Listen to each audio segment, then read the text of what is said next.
જ્યારે કોઈ પણ જનરલ બોર્ડ મળે એમાં ખાસ કરીને સામાન્ય સભા સ્પેશિયલ બોલાવવામાં આવે તે હોય અથવા બજેટની સામાન્ય સભા હોય. આ બે સામાન્ય સભા એવી હોય છે કે જેમાં જીપીએમસી એક્ટની જોગવાઈ અનુસાર જે દરખાસ્તો લેવામાં પહેલા આવી હોય એની સિવાયની અર્જન્ટ દરખાસ્ત એક પણ લઈ શકતા નથી.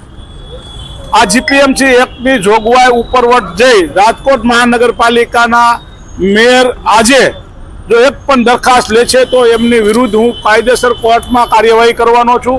એ મારી જાહેરાત છે અને એના અનુસંધાને જ હું માન્ય રાજકોટના મેયરને આ પત્ર આપી અને જાણ કરવા જઈ રહ્યો છું. પહેલા અગાઉ તમે આક્ષેપ લગાવી રહ્યા છો કે મેયર અને જયમીન ઠાકર છે ચેરમેન તેને ગેરકાયદેસર બાંધકામ કરે છે. પંચવટી સોસાયટી શેરી નંબર 2 ની અંદર મારા દ્વારા પૂછવામાં આવેલ પ્રશ્નના જવાબમાં ત્યાંના સ્થાનિક મજૂરે કીધું છે કે ચેરમેન સાહેબના આ છે તો ચેરમેન સાહેબનું હોય તો ચેરમેન સાહેબના સગાનું હોય. દાખલા તરીકે મેયર હતા તો મેયરના હસબન્ડનું બનાવ્યું કે એના ભાઈનું બનાવ્યું એની રીતે.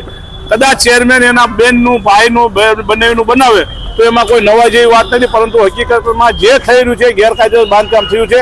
આપ અહીંથી રૂબરૂ જાજો, જોઈ લેજો અને એના એટીપી ને ટીપીઓને પૂછો કે આ કાયદેસર બાંધકામ માર્જિનમાં થાય કાયદેસર છે કે નહીં, અને પોર્સ વિસ્તારમાં પોર્સમાં થાય એ બાંધકામ ગેરકાયદેસર છે કે નહીં. એ બે જગ્યાએ બાંધકામ ન થવું.